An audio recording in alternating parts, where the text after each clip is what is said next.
I'm Hemant Mehta. And I'm Jessica Blimke. And you're listening to the podcast for friendlyatheist.com. You can now listen to all of our episodes and see show notes at friendlyatheistpodcast.com. Recently, Ray Comfort, who you all know because he made a video about bananas and how they're the atheist's worst nightmare, and not too long ago, he made a movie called 180 about why abortion is a totally horrible, horrible thing. Well, Ray Comfort just came out with a movie called Audacity, and this is one of those video on demand. You could download it for $20, and that's what we did. Jessica and I both downloaded this movie. We watched the movie, and we are going to discuss it with you guys for the first time. And what we're going to do, we'll give you a synopsis of the movie, and then we've watched it, we've taken notes on it, and we've said nothing to each other about it. No, it's been We've waited until now to talk about it. I feel like disclaimers in order, don't rent this movie. Like, I'm sure nobody will, but don't. It's not, don't do it. I'll disagree with you. You should rent it, but you should do it with a big group of friends. And then do it like one of those nights where you just want to laugh. I mean, like, if you have a drinking game for it, maybe. Like, yes. I was not drunk when I watched this movie, which was the worst mistake I've ever made. When should they take a drink? And by the way, this is an anti-gay movie. So this is one of those movies that is condemning homosexuality. Yeah. When should people take a drink if they're going to do shots with this? Every time you want to punch Ray Comfort in his face, because he does make an appearance, sort of like in. He does appear in the movie. Okay, wait. I think we need to. Okay, we'll back up. I'm gonna make up the drinking game as we go. I'll write it down. Here's what we're gonna do. We'll go through the plot for those of you who may not see the movie, and I can't imagine why you wouldn't. We're gonna go through the plot, and then we'll back up and talk about what happens. So.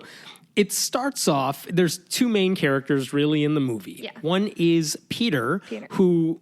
As far as I can tell, I still don't know what he does for a living. Something on a bike. He's a bike messenger. He's a bike messenger. No, they're very illicit about he's a bike messenger. Whatever that means. Because I don't know what he delivers. Person. Yeah. He's on a bike. An envelope. At some point, he delivers an envelope. Anyway, he's on a bike, and he's super Christian. Super Christian. But just became Christian like a year and a half ago, he mentions. And now he's fervent about it. But he has difficulty evangelizing to people. So he wants to talk about Jesus, but he doesn't really know how to. And when it comes to homosexuality, especially, he gets really tongue-tied about it.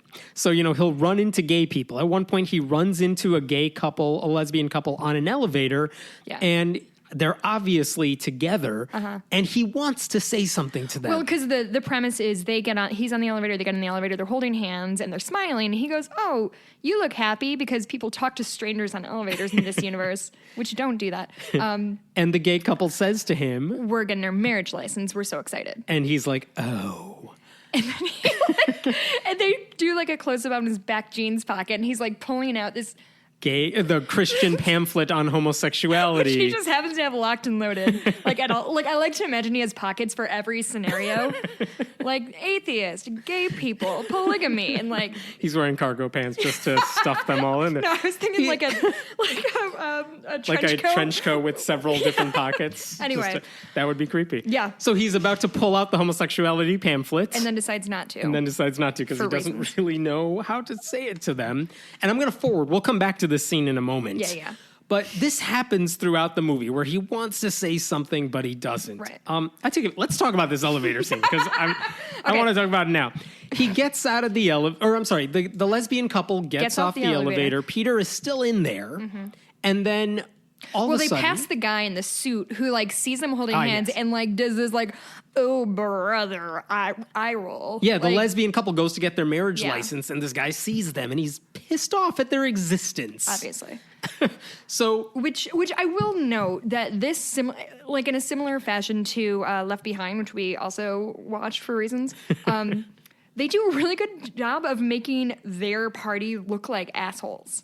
Yeah, they're honest about how we think they would act in these situations. It's like they set up their own straw man on either. Anyway, so the lesbians go get their marriage license. Peter, who is played by Travis Owens, who we'll talk to in a little bit. So excited. Peter is still on the elevator. The elevator malfunctions, and it's like the beginning of Speed or something. Yes. The elevator malfunctions. It's a slight malfunction. And eventually, Peter's able to get off the elevator. Like it's no drama. Like it's stuck halfway between floors, and then like the doors aren't really opening. But he opens them up after talking. Well, he hits a call button, and he was like, "This is what's happening." They're like, "Okay, try it now." And he's like, "Okay, it's working. I have to go." And the guy's like, from the call button, like, "No, you have to stay there to make sure nobody gets on." Right. So Peter gets out of the elevator, and the operator's like, "Don't leave." Because people will die. Yeah, if they get on the elevator after him, people will die. So he chews some gum, gets a piece of paper. It says "Danger, do not use." Yeah, because he's not going to stick around. No, he has work to do, whatever fine. he does. I'm fine with this character development. So he leaves. Suit guy with the shit face comes back, sees the danger sign with the gum stapled to the elevator, and then here's the lesbians coming? Something like that. He hears the lesbians coming. And then he sees them, and the guy, as he's running past, what's his face, is like, "Make sure nobody gets on there. You gotta help me, dude." And the guy's like, "Okay." And then he hears the lesbians coming, and he goes and he says, like, uses the words, "If somebody gets on that elevator, they're gonna die," which I don't know. Anyway, so the guy comes back, sees the lesbians coming, pulls the sign off the door, crumples it up, and throws it away and walks away and lets the lesbians get on the elevator. Which is really the Christian thing to do there. Jesus. And then... Next thing we hear... The guy comes back, our hero comes back, sees the elevator door closing with He's like, no! Like, literally, it was like You failed to save the lesbians. It was like the third prequel of Star Wars when Darth Vader is like, no, for like 45 seconds. I've never seen Star Wars. That's fine. Wait, any of them? No, I don't think so. Like in the prequel? Okay, we're gonna talk about that later. But yeah, he's like, oh no, the lesbians. Dives onto the elevator. Can't stop it. And then you hear screaming and crashing, lesbians dead, and then smash cut.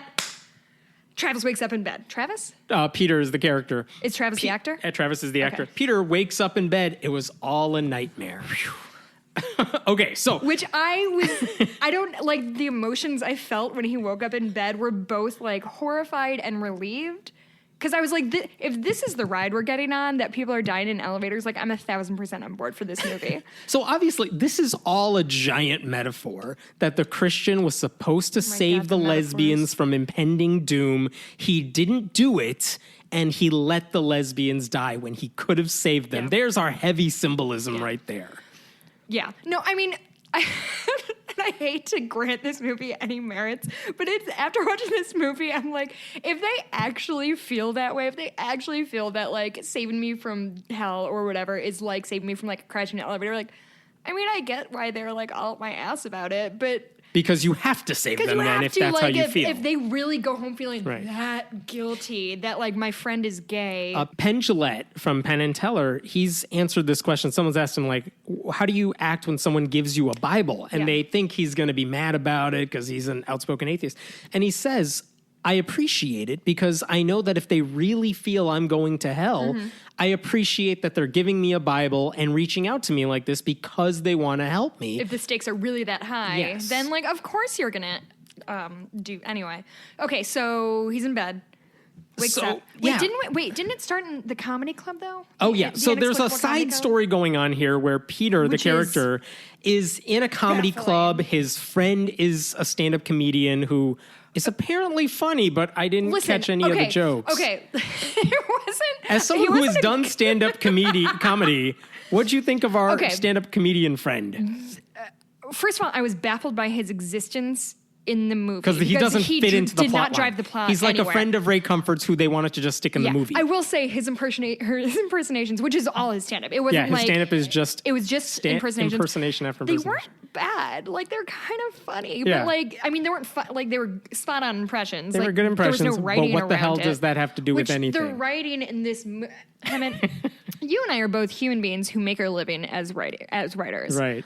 How offended are you by the writing of this movie? Because I was, like, my heart hurt by just, like, and I don't even write screenplays. There was no plot to this movie. Right. That elevator scene we just talked about took about, let's say, 10, 15 minutes all together. Yeah. And then when they moved on to the next scene, it's something different. So he... Well, I want to just mention one thing about the So this elevator scene, he gets so disturbed by it, and he wakes up. So we'll keep going. He wakes up from the nightmare, and he's like, I should not be letting that happen. I should have saved those lesbians from the elevator, even though that didn't happen in real life. And the next thing he does is goes online to search, how do you talk to people about homosexuality? And then he says, how do you evangelize to homosexuals? And guess who he finds on Google? Ray fucking Comfort. Ray fucking Comfort. So he finds Ray Comfort videos, and all of a sudden... And watches them we in do their a supercut of Ray Comfort talking to random strangers on the street, which is what he does, where Ray Comfort is asking random strangers about homosexuality. I was squirming in my seat watching this. It made me so uncomfortable because these questions that he's asking these poor people were awful. And like I wrote, wait, what did I write? I almost forgot Ray Comfort is the worst. Because he is these like personal prodding questions he's asking strangers, which again, if he's, I don't know. When he talks to people, he basically says, can I catch you on camera? I'm going to ask you a series of questions. And they always say yes. Unflattering camera angle. Because he films like from a hip. But so basically, the whole thing is he starts out like, are you born gay? And everyone pretty much is like... Except for one gay guy. One gay guy who said, I chose... Whatever. But most of them are like, yes, you are born gay. And then Ray Comfort kind of turns the tables where he's like, well, are you a born adulterer? Are you a born Wait, okay, I have a question. Are you a born fornicator? Is fornication... This is such a softball question. Is fornication different from just having sex? No. But I guess you can't say sex in a Christian movie, so fornication is the biblical word. I didn't know fornication was like having sex outside wedlock, because he said... No, it's just sex, period. But so they're saying if you have sex, you're going to hell? Because I think the assumption is fornication is the bad kind of sex. Unmarried sex. Oh, so So are you a born fornicator? And all these people are like, well, no, you chose to commit adultery. You chose to have sex outside of marriage. You chose to cheat, right? Or and do then whatever. And then he says, do you think you're going to heaven? Everybody says yes. Everybody says yes. Although the one guy's like, if I don't repent my ways, probably not. And I'm like, all right, well, this guy can go. But he was like, okay, let's run through the 10 commandments. And so he runs through all the commandments, with every single person. Have you ever taken the Lord's name in vain? Have you ever stolen? Have you ever lied? Everyone says yes. I've done all these things. So you're telling me you're a liar, you're a fornicator, you're a blasphemer. He loved blasphemer. He said that a lot. Tells everyone they're going to hell. And cut it in such a way that everybody was like, well, thank you so much for telling me that. Yes, thank you for saving me. And he always says, does that make sense? And they always say, that makes sense, which I think Ray Comfort needs to learn the difference of thanks because I agree with you and you helped my life, and thanks, please leave me alone. Like, I don't know what to say to get you to stop talking to me. Here's my problem with his questions. He basically says something like, are you a born cheater? No, you choose to. Then he flips the table. Oh, so are you born gay? And they're all like, oh, I guess you choose to be gay. As if he made a point. Wait. By the way, there are videos online with him. Uncut interviews. And you could tell that in the final product, he is editing these to suit his needs, which is his right to do, but it is kind of deceptive. But the problem I have with these random interviews is when you interview strangers who don't talk about this stuff regularly, you're going to catch them off guard. And it's, to me, it's unfair that you're using these people who have no business talking about this stuff. Like, talk to experts. Right. Don't talk to random strangers as if they are proving your point when they don't know what they're doing. To me, it's like the difference between saying, I'm going to maybe talk to the Jehovah's Witness who comes to my house, or I'm going to talk to a pastor, versus I'm going to assault people outside of church and be like, do you really think that Jesus was real? I'm not going to, that's a shit move. Right. And nobody comes out looking good. They're not the experts here. So for me to use their answers to prove my point, it's like, oh, you couldn't handle the big boys in a sense. And he kept saying, I'm not judging you, but God is. Yeah, which... Yeah. By the way, when I did the Sold My Soul on eBay thing, I did an interview with, I don't think it was Ray Comfort, but it might have been his co-host. In bookstores now. Yeah, they did the same interview with me where, are you a good person? Have you ever lied? So are you going to hell? Whatever. And, you can try to finagle your way out of the questioning, and it's a magic trick. There's a way to get you to admit you're a bad person. The only way Jesus has to save you. The only way you can come out on top is saying, well, I don't believe in hell, so this is all non-consequential to me. Right. But, even then, I'm sure, I don't know. So Peter watches these videos in the movie, and he comes away after watching 5 minutes of Ray Comfort Supercut thinking, yes, I know how to evangelize now, and I have to. He's nodding his head as he watches. Oh, this is a little hard. smart. And so all of a sudden he goes to work where he runs into his colleague, Diana. What is their relationship? I think they're just colleagues at work. But at the end, it seems like they're like best friends or like love interest. No, they never do anything about love interest. No. They just kind of keep it as too interesting. There's like tension there, but really they're just coworkers. Okay, I do want to say this. I hated this movie. I did not enjoy watching it. However, I blame the writing and the direction. I found the actors kind of winning in this movie. I thought they were likable. Yeah. And like when they had little like moments of like bad jokes, it was tacky, but I thought they were really winning. They did well with the script that they had. They did. And that's not just because we're going to be talking to the actor. I would be saying that anyway. I found them winning, especially the lady person. She seemed, I don't remember her name. Molly Ritter is the actress's name. She's Molly not Ritter. related to John Ritter, is No, she? I don't think so. And Diana is the character she plays. By the way, to his credit, Ray Comfort said explicitly he was not looking for Christian actors. Right. He was looking for good Hollywood actors. They had a real casting call for this. We'll talk to Travis about that when we talk to him. But they found real actors and they were good. Diana, the character in the movie, she talks to Peter and basically he's talking to her about religion, which she's like, she wants to shy away from. She doesn't want to talk about religion with him. But at one point, don't they start that religion that he mentions she's a Christian, and doesn't she say something about like goes right into like, how do you feel like, do you think gay people need to be stoned? Which like, whoa, like you jumped right there. Like, when he says he's a Christian, she starts like, she gets a bad look on her face. Like, I don't like Christians because I know what they're like, which she reacted in the way anyone would react if you knew Ray Comfort was going to talk to you. No, that's exactly right. But Mike, this whole movie is based around like Christians and non-Christians, but the non-Christians in the scripted part of the movie seem to have never met a Christian before in their entire life. Yeah. Like when somebody tells them they're like a Christian, it's the same way like you or I would react. I can't even think of anything like dramatic enough to like for these people's reactions. Like it's it would always be like bad and it's always big. It'd be like if it was somebody my age who I worked with and I knew really well, and all of a sudden they're like, I love Glenn Beck. I'd be like, wait. What? Like, do we have anything in common? But they're so appalled by like his mere suggestion of being Christian that he didn't say, "Oh, you're all going to hell." No, if you don't. He just said, he's like, just a nice guy who says, "I'm a Christian." Like, yes. So they start talking about this, and she asks him. She's like, "Oh, you're a Christian." I'm like, "Oh, so you think gay people are going to hell?" Right. And he says to her basically, "It's not exactly like that." But let me show you some videos I found online. So it was a very short scene, but he gets out his computer basically. He's like, let me show you these videos. Oh, look, another Ray Comfort supercut of him talking to people about homosexuality, which is exactly what you do on kind of the first time you bring up religion, I guess. No, that's softball. And at some point after they do this again, Diana tells Peter her brother has cancer. She's very upset by that, obviously. She doesn't know why it's happening. She's mad at God. And Peter says he's going to pray for her.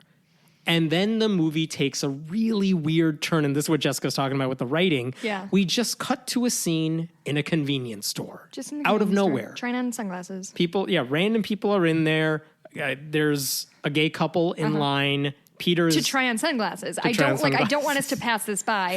They're in a convenience store and there's a line to try on the sunglasses.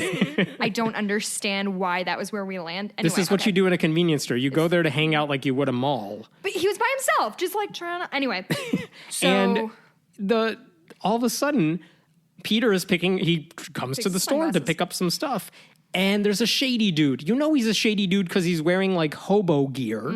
And he has a creepy look on his face. And you know some shit's about to go down. Yeah, I'm trying to decide if I'm more annoyed that there are 0 black people in this movie or so grateful that, like, Ray Comfort didn't cast, like, the black one guy as the bad guy. I just, like...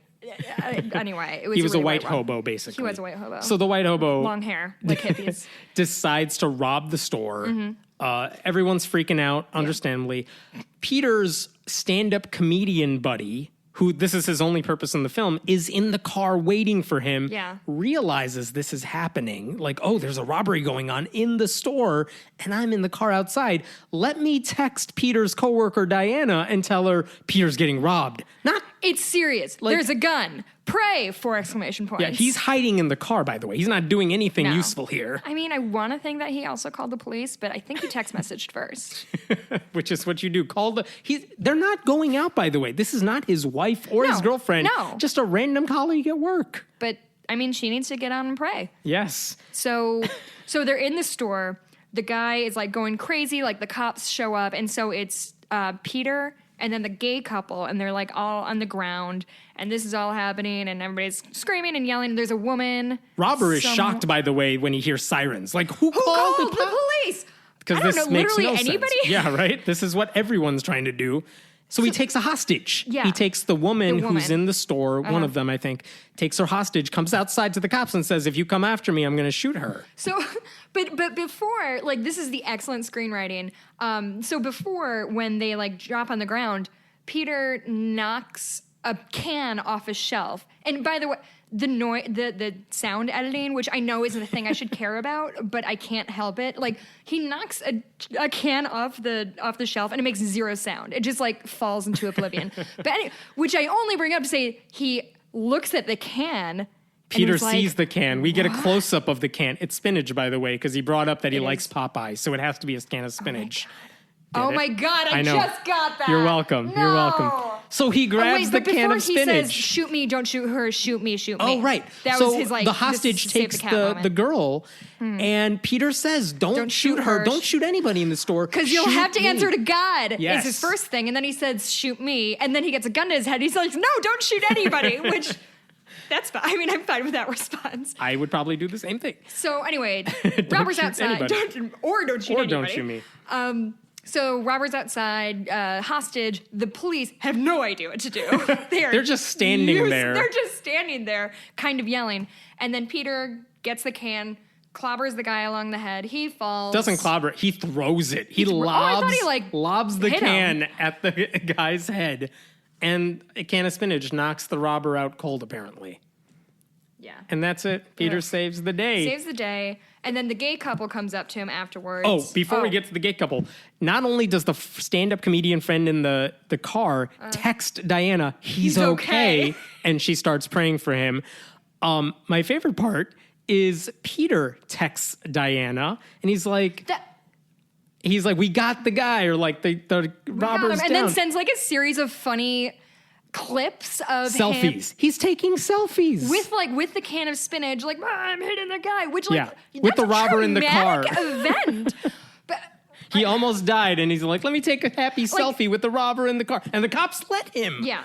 This is the most normal thing ever. Which this is, I think, when I wrote down like, what is the relationship between these two people? Like, are they between him and Diana? Are they? Okay. In a better written screenplay, they would be going out by now. Right. But we have not established that in the movie. It's just kind of assumed they love each other, kind of. I guess. Like, they're two attractive white people. That's what attractive white people do. Is it? I don't know. I'm not one. So at this point, the gay couple comes out to Peter. Yeah. They say, thank you so much for doing that. We want to bring you out to dinner. Yeah. And which is very nice. He's like, I got to drop my friend off. I'll meet you at this restaurant. And so they all meet at this restaurant. All three of them, and I don't know, how does it come? He said he brought up being Christian. Like, I think the gay guys asked him, why did you do that? Why did you risk your life to save us? That's exactly what it is. And Peter said, it's because I'm a Christian. That's like what you do.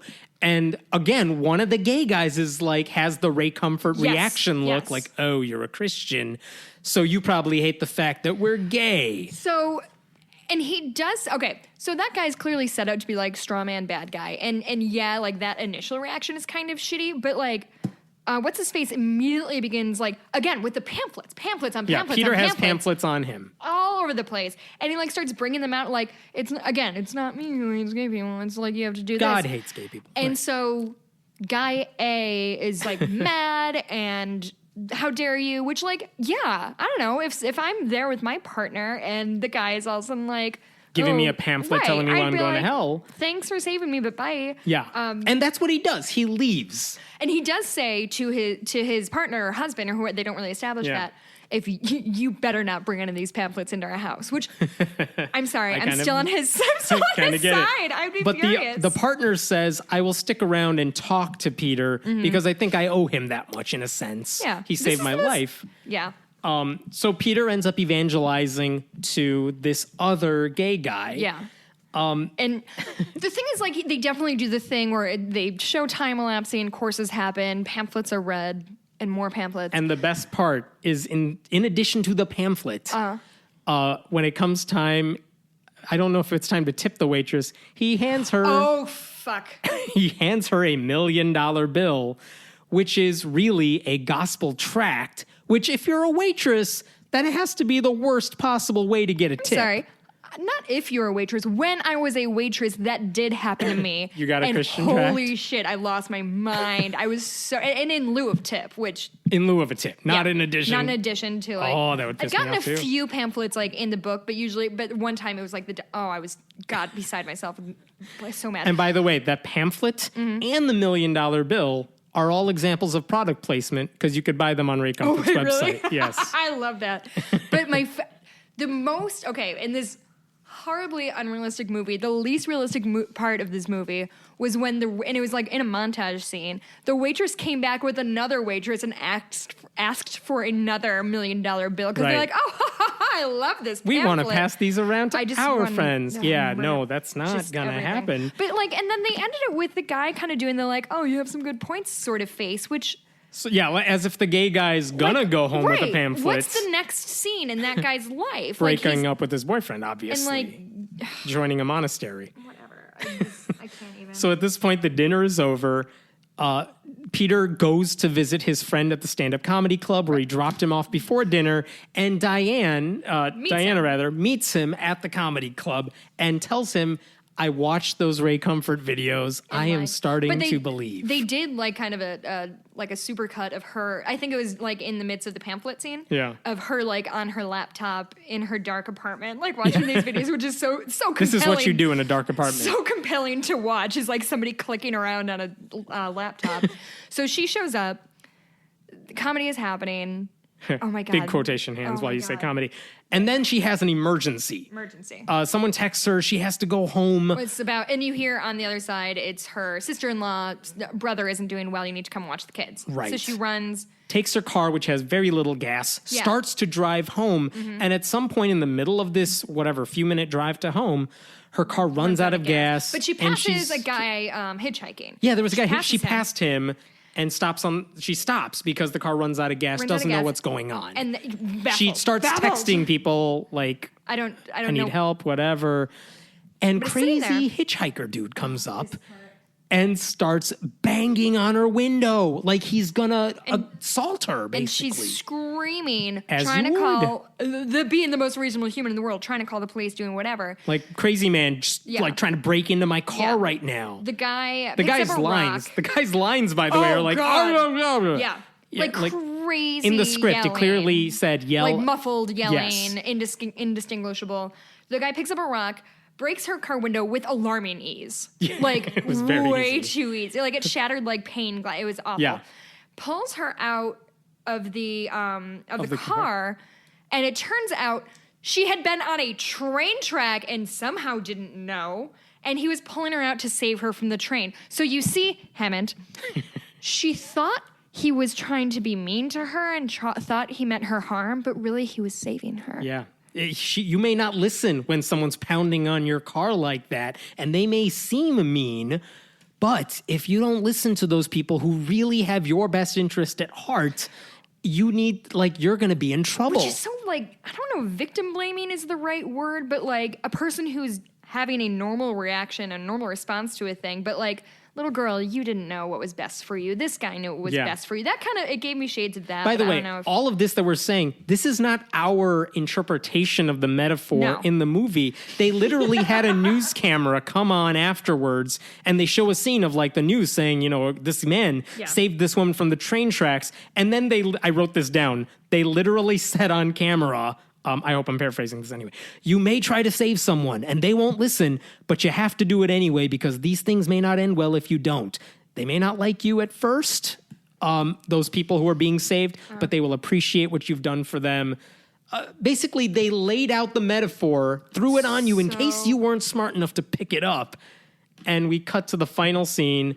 Diana wakes up in a hospital. Wait, I'm sorry. Oh. Okay, I know that's the final scene, and I know that's a really important place to get to, but before we do that, when he's in, I just need to talk about when he's in the comedy club, and something happened that the guy comes on, and there's a premise at part of it. He was that the comedian friend said to our hero, "When are you gonna do stand up?" And he was like, "Oh, maybe next week." By that I mean never. Which, like, whatever. Right. So Peter is an aspiring stand-up, but he's never going to do it. But he's afraid or whatever. So the guy comes out and the host, the Australian imitation guy, leaves the stage. The host comes out and was like, our headliner is late, so we don't have a headliner. Which is weird. Listen, I have not been doing comedy very long, and I'm not, like, prolific at it by any stretch. But that's not what happens. You're not like, we don't have a headliner, we're done. And then... And then offer free dinner to anyone who wants to come on stage to fill time. But I mean, as soon as he was like, oh, like, there's no more show, people are like, how dare you? I want my money back. Which, like, you didn't pay money to get into that show. You just bought drinks, first of all. So somehow Peter ends up on stage to fulfill a lifelong dream. Which, like, why is this in this movie? And he's like, oh, I see you guys like imitations because everybody has imitations. I can do an imitation of Russell Crowe. Russell Crowe. And literally he steps next to the microphone and goes, "Are you not entertained?" Unquote. And that's it. And people lose their shit. It is the funniest thing which, like, I guess I'm confused about many things in the movie. I just don't get his journey. Really? Like, what is... He's been thinking about doing stand-up comedy for a long time. When he finally gets his big break, it's a 2-second imitation.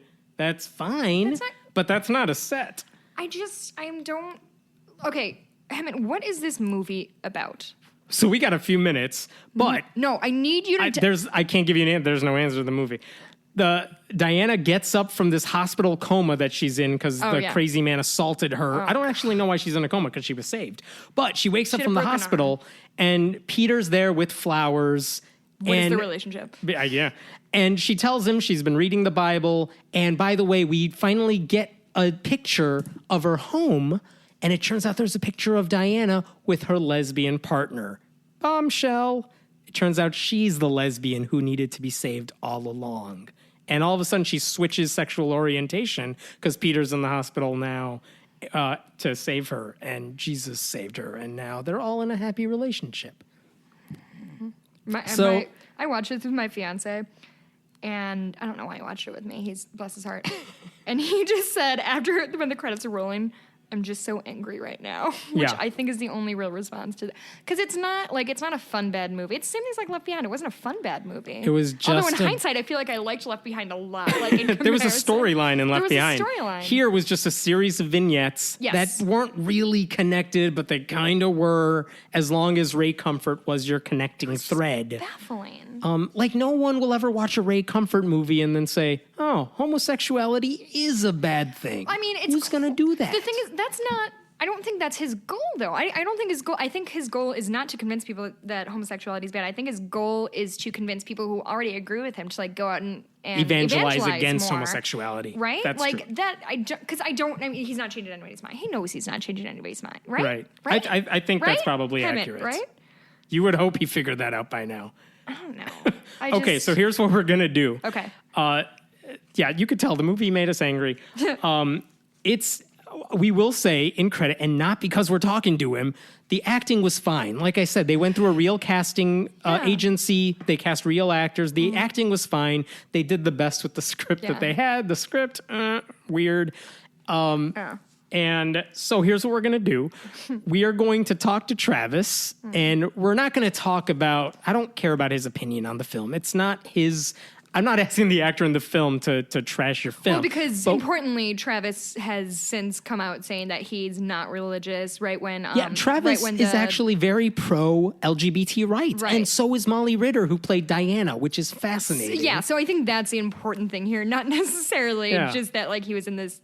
And that's why we wanted to talk to him. It's like, you're in a Ray Comfort movie that's really anti-gay. I wonder what Ray Comfort's like. You're totally for LGBT rights. And so is your co-star in this movie. Yeah. Is that weird? That's what I really want to know from him. Yeah, I want to know what their conversations were on set. Right. We can ask him. So we will ask him that. All right. We'll be back in a little bit. All right, you just heard our review and analysis of the film, and now we're fortunate to have Travis Owens with us. Travis Owens is an actor and comedian who stars in Ray Comfort's new movie, Audacity. The movie is about the horrible things that will happen to you if you're gay. Travis plays Peter, a very devout Christian who wants to spread the good word, but sometimes hesitates because it might be awkward. Because he hesitates, bad things happen. But what's really interesting to us is that Travis is actually very supportive of LGBT rights, which makes his appearance in this film really interesting to us. So, Travis, thank you so much for joining us tonight.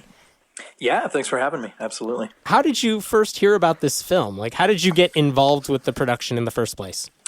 The shortest timeline that I have on letting you know exactly how I kind of came upon it was my manager contacted me, said, "Hey, I got a role that's a lead role in a pretty well produced feature," and of course you always say yes, and then you kind of look at everything, and then you do the audition. And I didn't have too much information on the film besides just the fact that it was faith-based. I'm not religious whatsoever, even though I was raised very, very religious. But, I just went to the audition. It wasn't unlike any other audition I've been on, and just kind of went from there. I think that's one of the questions people might have about this film. I mean, we talked about this earlier, but of the many criticisms we have of the movie, one of the things we actually thought was pretty good was the production, was the acting. I mean, this looked in a lot of ways like a real movie. And that's, I mean, you know what I mean? And is a real when you talk about a faith-based film, that's not always the case. And you're telling us that from your experience as an actor, this really was the same as any other audition you would go to. It wasn't like weird or different because it was a faith-based film. Yeah, it actually wasn't at all from the point that I got into the casting room. I mean, the casting director, from my knowledge, is not a religious casting director whatsoever. So they even hired outside the church with the casting director, all the crew, to my knowledge, because I've worked with many of the other guys on my projects after Audacity to get everything kind of running, and I know for a fact that they're not religious. So the one thing I can commend them on is they actually went outside the church to do this, because it's excruciating to see any faith-based film, to me, as an entertainment lover in general. So they actually did the right thing there, and I commend them for that. Yeah, and we did speak to Ray Comfort before doing this interview, and Ray Comfort said he did that on purpose. He did want to find the best people to put together this film, because he, I think, is sick of the same production quality or lack thereof that we often see in nobody's seeing productions. them. Yeah, nobody's seeing religious things, because if you're not religious, it's just a beating. Yeah. Right, like they put their message beyond quality of writing, quality of production, quality of acting. Everything is all about the message. Heavy-handed. Oh, God. It's so heavy-handed, and you can be watching the best scene in the world, and when somebody says, "Jesus Christ, our Lord and Savior," immediately you're offended and out of the scene. At what point during this process, I mean, it's a faith-based film, which, fine, I mean, they're doing really well lately. Yeah. But at what point do you actually figure out, this is what the movie's about? Towards, I think that I got the complete script about a week before filming, after some kind of rehearsals of scenes. And I knew that the only thing that I knew is that the mission of the movie was, from the beginning, to open up the conversation between religious people and gay people. And that, to me, sounds like a great starting point to something, and that's as basic as it was. So I was like, I am interested in that kind of topic of discussion. And then it started to kind of form and evolve. And, there were so many scenes in the movie that were even taken out, because Ray himself even knew that they were too heavy-handed. So it was they had to add on scenes after the fact, and they did a lot of study cases of mixed people as far as religion, beliefs, everything like that, to kind of give their reviews of the movies, just the general population, and they as in they showed people like drafts of the film to get input Right, and then revise right. stuff. Right. I'm really curious now what was kind of added in the last minute. The restaurant scene was one scene that was added in, which I think was a great thing to do. The one that you were in? That introduced my character to the gay couple. Sure. And we had that discussion where you kind of see both sides of it, although I believe honestly that it's still a bit heavy-handed. But again, I'm not a religious person whatsoever. Right. But it was. And we talked about this. We talked about this earlier. This was a scene where the two guys that you saved in a convenience store treated you out to dinner, and there's a discussion between you and one of the gay guys about religion and homosexuality, and a nice musical montage with the $1 million bill, which I said in the earlier one. I've gotten one of those as a tip, and I did not react the way your waitress reacted. I did not enjoy that. You know what? I was a server at one point, and if I would have gotten one of those, I would have crammed it back into their mouth. Well, I couldn't deal with it. So you did better than I did. Though as far as product placement goes, that's pretty ingenious because they are selling those bills on the Living Waters website. So you don't actually know necessarily the full scope of the film or what angle it's taking until kind of close. I mean, it's way too late for you to back out at that point. Sure, right? Yeah. I mean, you're contractually obligated at that point to finish the job, which it wasn't. It's never a thing about legality to me as an artist, and that's the unfortunate thing about an artist and what we worry about and what we consider with the job. It's not, am I in some hot water here? Am I treading thin lines here? If you're an artist, hopefully you are. Hopefully you are making people think, and hopefully, it sounds funny, but hopefully, I have Christians, because the interesting thing is after it finished, I had Christians that came up to me and just were like dumbfounded at the fact that I wasn't religious, and I was just like, no, man, no, it's called acting. It's like, right. It's gay people didn't see that I was an actor, just trying to act. They always had an excuse that I was just some horrible money mongering entertainer, and even Christians were like, I'm really, really disappointed that you don't share our beliefs, and you guys were actually the only ones that wanted to have a discussion about it, because religion is fascinating. Yeah. Well, and I think, I'm a writer for a marketing company, and I can 100%, I've written things that I wouldn't necessarily ascribe to. Granted, my face isn't attached to it, but it's your job. You're a professional actor. That doesn't, you can't be expected to always do these perfect politically correct roles. So right. And you told me this a little earlier too, which is that as far as acting goes, this is almost 180 degrees different from who you are as a person, which makes it a fun, challenging role in that sense. And your face was on the poster. It's not all. Yeah, it's not almost. It's 180 degrees of me. I mean, my little brother's gay, my best friend's gay, and my sister's gay. And the first thing I did is took this project to them and said, "Hey, this is what it seems like I'm doing here," and they were they were excited for me. They were genuinely excited because they know that they want to see me do that role, because they're like, that is so opposite of you that I'd be interested in even seeing you play that role. And I'm a comic. This is not a role that is strictly for a comedic actor. So it's a dramatic role. Yeah. Thing. And we brought this up a little earlier, too, which is that, you are an actor, but you are a stand-up comedian. And this is one of the things we talked about, because one of the things we were discussing earlier is it seems like the stand-up comedy aspect of the movie seems to come out of nowhere, but it does play to your strengths, and I think your colleague's strengths, who is also one of the stand-ups in that movie. Right. Well, the funny thing is I would love to actually, I haven't asked Ray this for whatever reason, maybe I just keep forgetting, but I would love to see if the reason that I was cast is just because I was a stand-up comic, because Ray himself is a very, very big, practical joker on set and what have you. So I don't know if he was kind of fascinated with that about me or not, but it was weird kind of the whole time, but there was a lot that was improv in the movie by me that I think that they wanted that aspect to be there just to kind of lighten the mood of the movie. Yeah.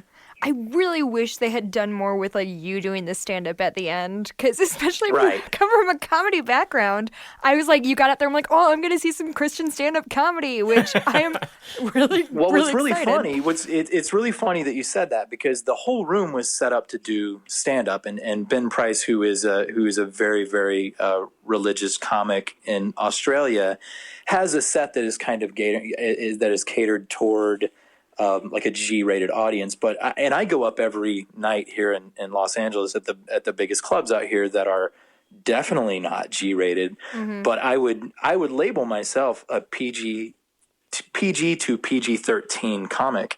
So when they came to me and they were like, "Hey, do some comedy," and I was like, "Okay," and got on the mic, and they would like panic. And they would run to me. They'd be like, keep it clean. I was like, I am That clean. is about as clean as it gets in LA. Right.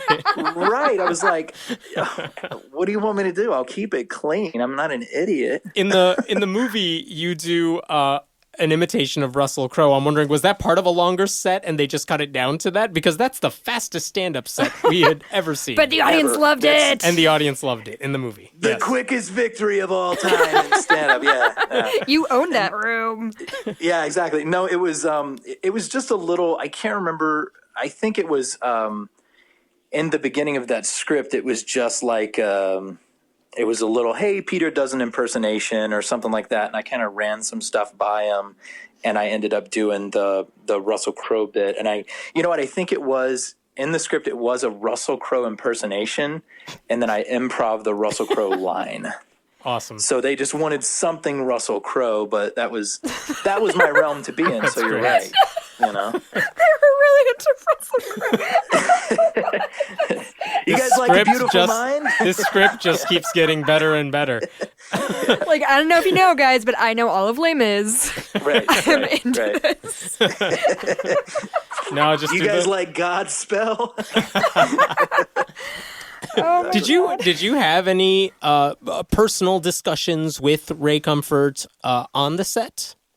You know, this was really funny because I'm smart enough to know with religious people, especially evangelists, where I am in my beliefs, which are not really as something that I'm confused about daily. Where I am, it's like I wanted to kind of keep my distance and not talk about that, just in regards to professionalism. Mm-hmm. And I think there was one time where we were outside where he started to just kind of ask some questions, and it wasn't too intrusive at all. And he kind of like had me rate my level of belief, and I was pretty honest with him, and he just started just one-on-one kind of talking, and he wasn't preachy about anything, but he kind of, I guess he had wanted to have that conversation with me for a little bit, but he kind of that restrained. Is sort of what he didn't. does. I mean, yeah. that is him. Yeah. Mm-hmm. Is that legal? Like, can he ask you what your religious beliefs are before? You know, I don't know. He's not hiring or firing him based on it, so I don't think it would make a difference. Well, I mean, that's a good question, though, Jessica, because it's like I was thinking about this today, like how offended everyone is by anything these days. And like, I guess I'm just not from the place where I get offended by like things that people say to me in like a one-on-one situation. So when he brought it up, I was just like, oh no. And I was open about it. And I didn't really, say I don't want to discuss this or anything like that. But it was pretty cordial. I mean, it was as casual as it could have been. Was he really involved in the process?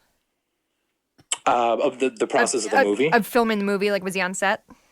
Yeah, he was on set. He wanted to, which is, he was on set about every day. He was doing a lot of behind the scenes footage. He would just he was really, really good about letting everybody work, letting everybody have their space. So the cinematographer and the lights and sound and everybody like that, he would kind of just check in and say, hey, do you mind telling me what's going on here? So I can like get some behind the scenes footage, and everybody was pretty cooperative. So he just kind of liked to be around and check it out. And he wasn't really, he was never a bother, actually. Yeah.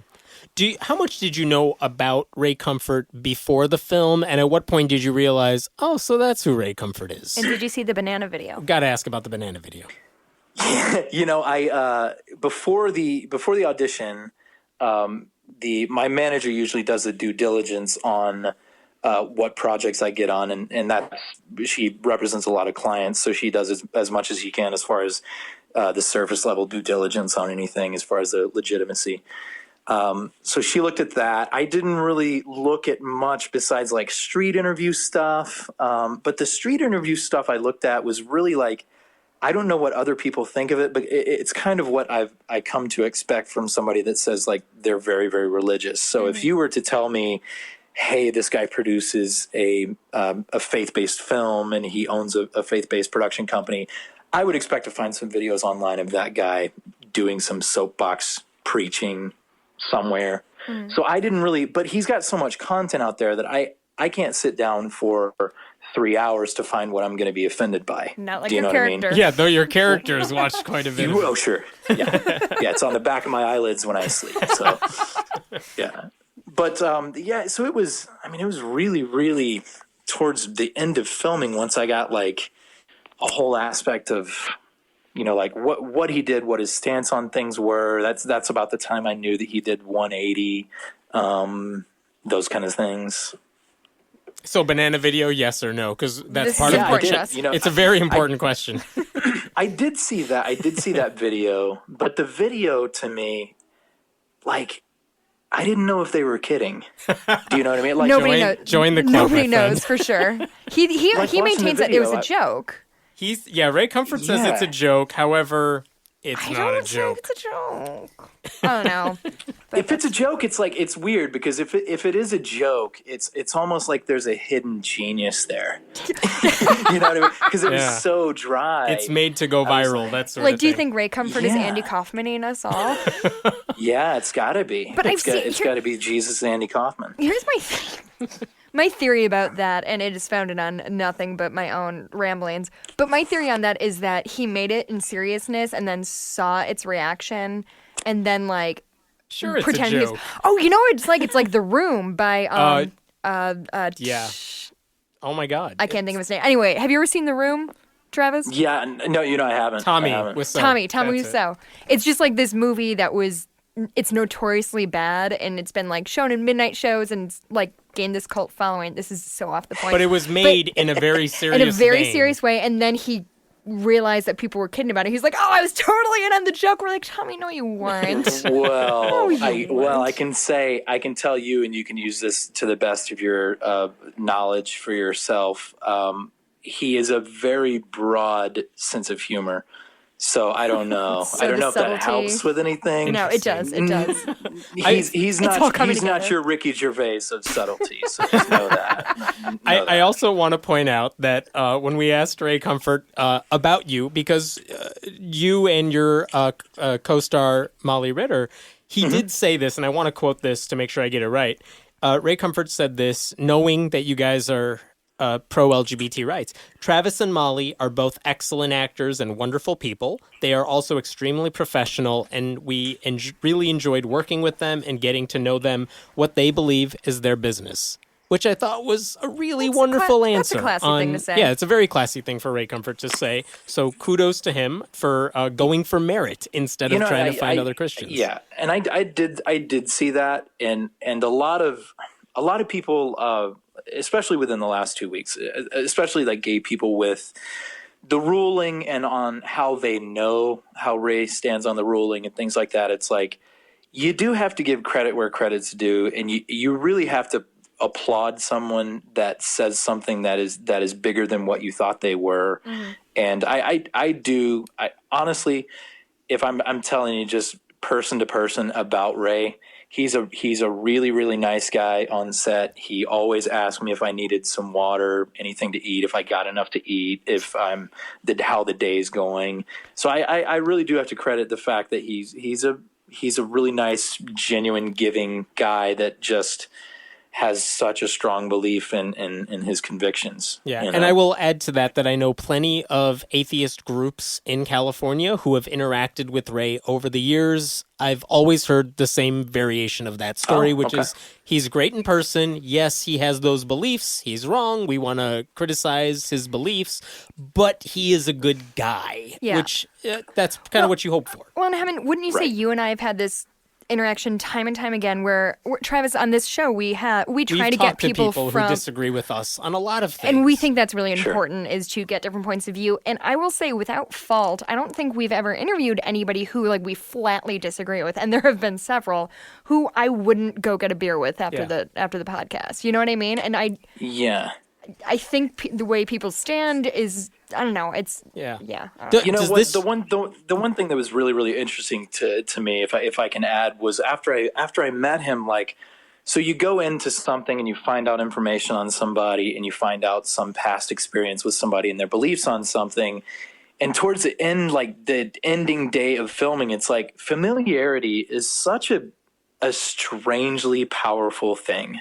You know what I mean? When you're constantly interacting with somebody, when you're running into somebody, when you're having one-on-one discussions with somebody, when you're sharing something with somebody, it's just so crazy how you look back on it and you're like, I'm supposed to hate this person. Oh yeah. You know what I mean? The familiarity is a crazy thing that a lot of us discount. Well, and I think, and not to get too broad about it, but you saw that all the time when sort of the dominoes were falling in terms of LGBT rights, of these hard and fast Republican senators or whatever, all of a sudden their son is gay, and all of a sudden I understand homosexuality is fine because it's there in their life. It's not some abstract other thing. Exactly. Yeah. Does this change, was your working on this particular film, does that change how you may approach projects in the future? Are you more willing to step outside your comfort zone? Absolutely. It definitely does. I love the work that I did on the film. I never get to see the work until the edited project. I was, albeit a few parts, I was very, very happy with my performance. I think that I said some things that, I never thought that I would be able to pull off on camera, and it worked. And that's honest. It's a funny thing, but it's really honest how I look at some text, and I'm so detached from it, and I'm just sitting in a room going, how can I make this work? Yeah. And I will say, and I said earlier when Hammett and I were talking, and it's not just because we have you on the show, but I thought you and Molly were both really winning. Your performances were good. Great. The movie wasn't my favorite thing I've ever seen, and there may be some things I would have changed. But no, I think that you guys... The performances were great. Guys showed up every day, and I commend you for that. Have you gotten more shit after the movie came out? Have you gotten more shit from gay people mad at this project, or from Christians who realize you're not the character you played in the film? It's specifically to answer that question, I've gotten more from gay men that are who the fuck do you think you are? Sure.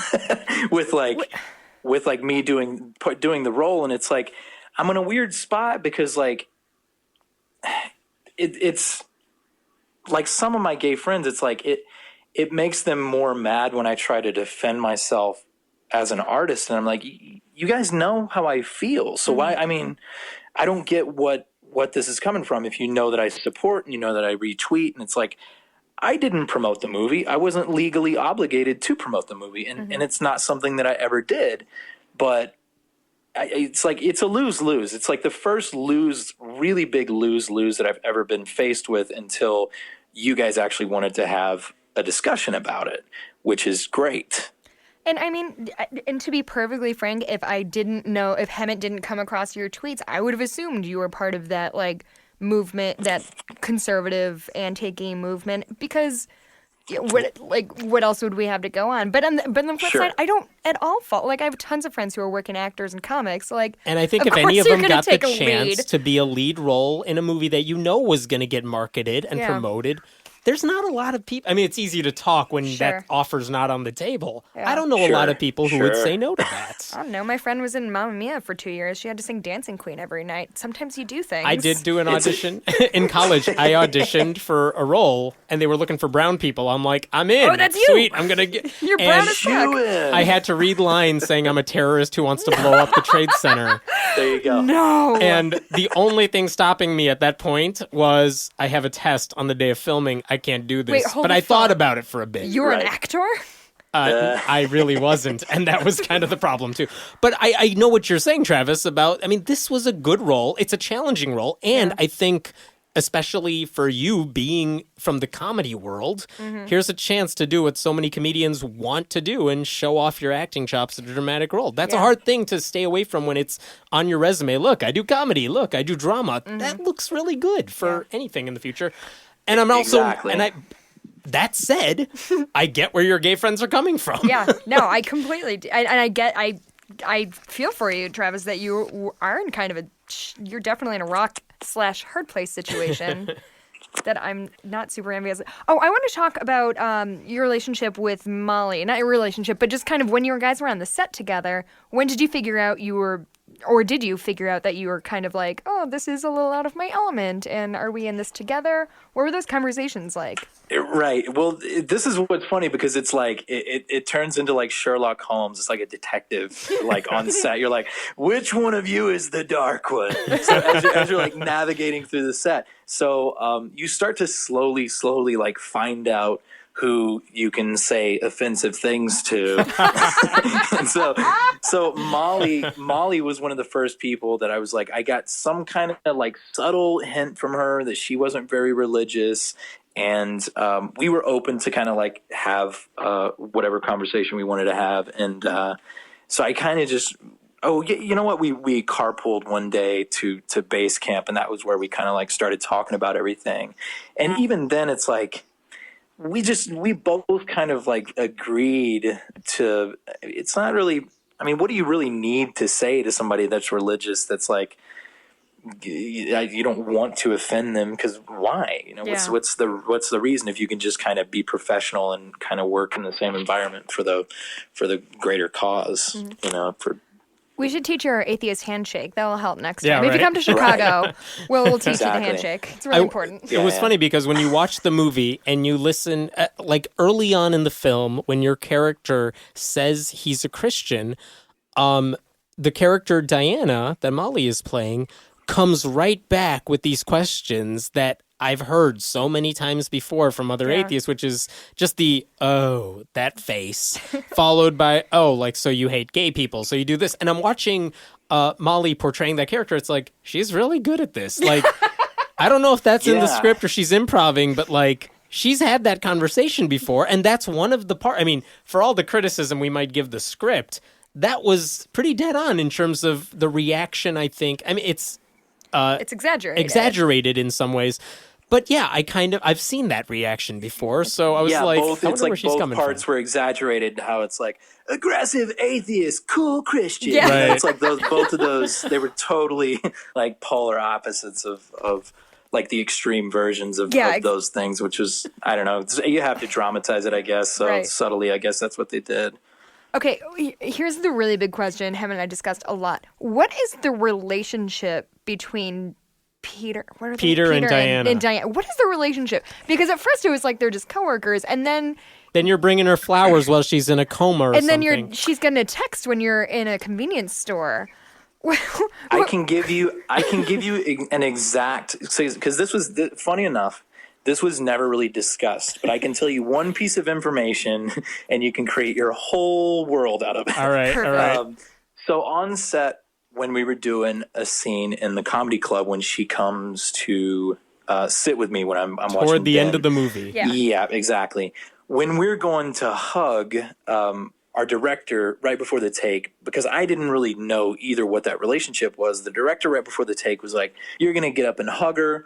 A little bit more than a friend hug." Yep. I was like, but that's as far as it went. So I was like, so you grabbed her ass. Right, exactly. So it's a little more than a friend hug. That's the status of your relationship, that's that's not an option on Facebook, that's where babies come from. Guys, not the stork from that. Oh my God, I just snorted on the podcast for the first time. Have you had a chance to talk to Molly since the film came out? I don't want you to speak for her or divulge anything she said to you in confidence. But you can if you want. But have you talked to her since the film came out, and has her reaction and the reaction that she's gotten in her personal life, is that similar, do you think, to your own, or has she gotten a different sort of perspective on this? We haven't discussed it too much. I just remember after the film got released, and we didn't really start like an open dialogue consistently until I started getting tweets, and then she saw it.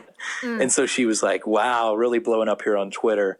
And then so we started just going back and forth because she supports LGBT too. Right. And so we already knew that about each other, so we didn't have to sit there and defend our stances on that. But it was just pointing out like, wow, really, things are really heightening on Twitter right now. So that's about as far as we went.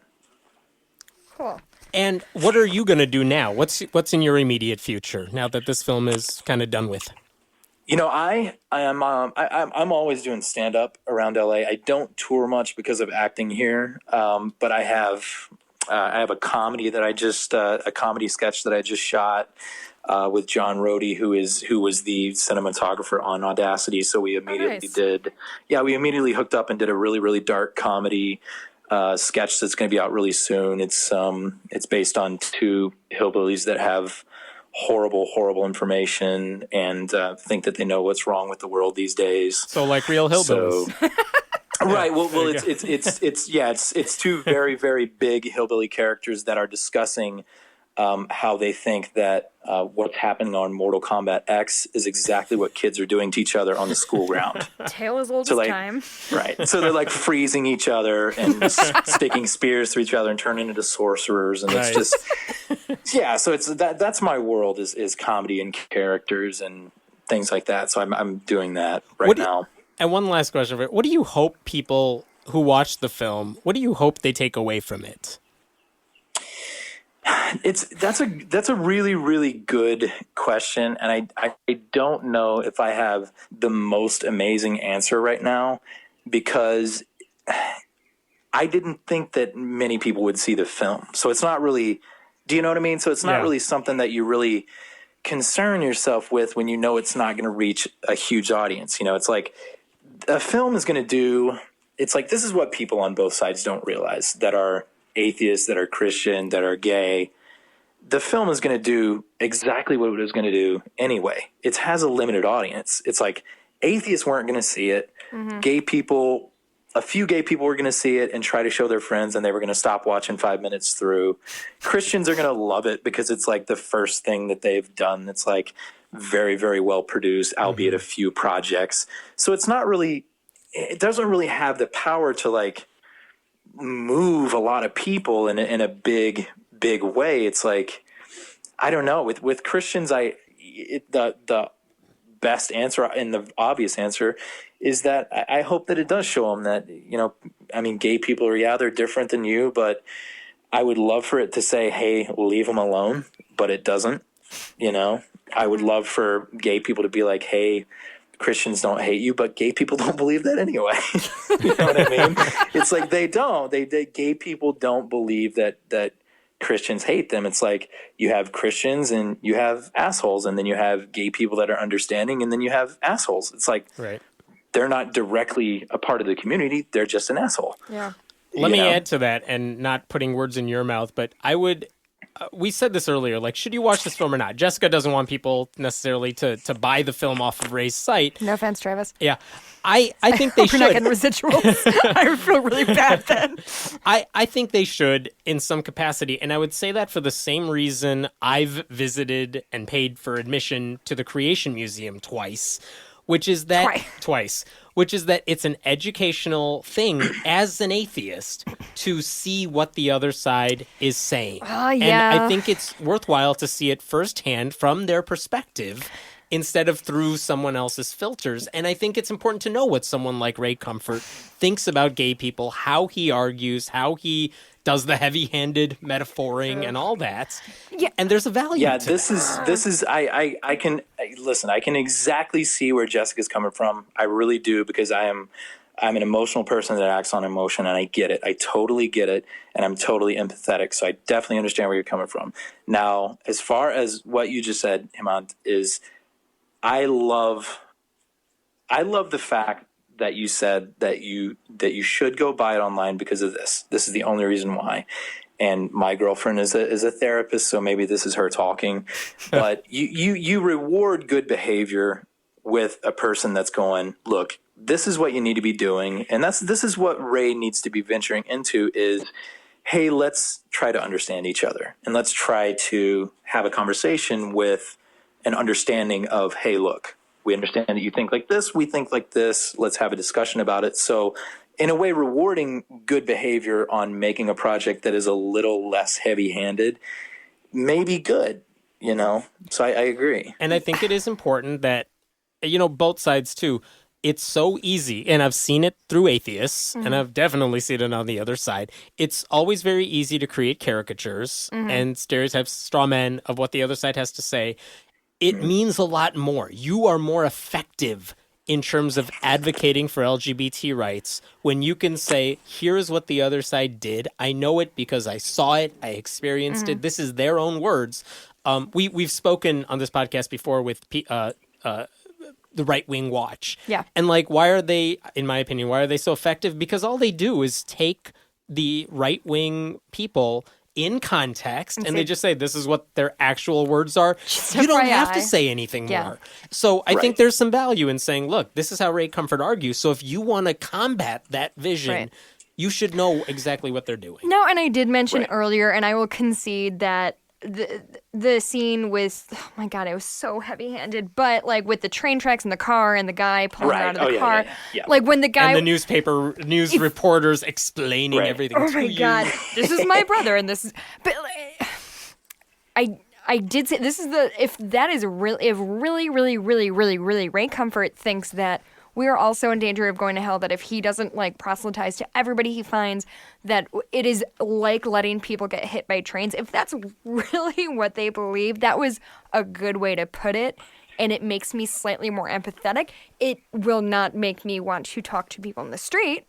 I will not, but I get it. That brings up a good like curiosity to me. Is like, I'm glad that we're talking, because now I'd love to ask him if, like, I wonder if that feels like a burden. Do you know what I mean? Like, I wonder if he feels burdened by the fact that, like, he has a quota that he constantly is, like, thinking about. Like, because I think that his motto is, at least in his emails, is until the nets are full, which is, like, sure, it's poetic, but, like, there's got to be a lot of burden there. Do you know what I mean? And I wonder if he feels that and is willing to admit it, you know? I don't know. Yeah, it's just what we were talking about earlier. I don't think anyone doubts Ray's sincerity with what he's trying to do. I mean, it doesn't mean he's right, doesn't mean you have to like it. Right. But I don't think he's like playing a character. I will give him that. I think he's genuinely serious about, I think he really does believe if you are gay, you are falling down that elevator shaft and someone has to rescue you. And the way he presents that idea is maybe funny, but that, I mean, I think he really does believe that. Wait, I'm sorry. Are we going to finish this interview by saying, like, Ray Comfort is the good guy? Like, I feel like 3/8. No, that's fine. We'll that splice can't be this. The end of this interview. We'll make sure the banana video part of this comes at the end of the interview, and it'll all be okay. No, yeah, I mean, just because here's what I would like to leave it on, because I will not let this finish this way. Just because he thinks just because that's his sincerely held belief does not mean it's right, and it does not mean it's okay to legislate and rally against gay people. Sure, and I agree. I'm from the camp of who gives a shit. Do you know what I mean? Like, if it doesn't have anything to do with me, it seems really, really dismissive. But it's just like with Christians, like, if it doesn't have anything to do with you, I think it's I think it's a stepping ground that you shouldn't be allowed onto. Do you know what I mean? It's like worship within yourself. Right. And I think that's, Hemant, why you found success on your blog, is because you're not going around shitting on Christians for no specific reason, just because they believe something different. I have very specific reasons, yes. But you, and when I write for your blog, this is what's happening, and this is the lens through which we're viewing it. We're not like, this person believes in God, let's remind everybody why that's probably dumb. Like, that's kind of not your jam. No, there's a reason, because it's legislation. Right. When it's affecting people that I care about, I get mad. If you just believe in God, I disagree, but I don't really care. Right, exactly. And I think, Travis, that's what you're getting at, too. Like, if Ray Comfort believes this stuff, so be it. But if he's trying to push to ban gay marriage, then we have a problem. Right. And that's a different issue altogether. Yeah. Of course. So, Travis, where can people find you? Where can they watch your sketches? Where can they find you online? I'm opening up a channel pretty soon that'll be on Twitter. Twitter's the best place to follow me. It's where I promote everything. T Owens Comedy, Travis Owens, just T Owens Comedy on the Twitter handle. Facebook, don't really do a lot of action on there because no. But yeah, Twitter's the easiest place. I update shows where I'm at, and I love to talk about religion in my shows. So if you can't get enough, swing on Maybe by. For the bumper for this episode, we should have the Audacity cover, but rainbow-fied on Facebook. I'm down. Sure, go ahead. Ray Comfort will love down it. on that. There we go. You can be in charge of that. All right. Travis, thanks so much for your time. Good luck with your career, and thanks for being willing to talk to us, because trust me, this is not an easy thing, I think, for a lot of actors to do, and I don't think a lot would have done it, so thanks. No, I appreciate it, guys. It was a lot of fun, and keep up the good work. Thank you. Thanks, Travis. All right, bye. All right, we'll see you later. Thanks so much again. We really appreciate it. Thanks for listening to the podcast for FriendlyAtheist.com. This episode was taped at Cinnamon Sound Studios in Aurora, Illinois, and the music was written and performed by Brad Chagdis. If you like what you're hearing, please consider making a contribution at patreon.com/Hemant, that's He-Man-T. We appreciate your support. I'm Hemant Mehta. And I'm Jessica Blumke. We hope you'll join us next time.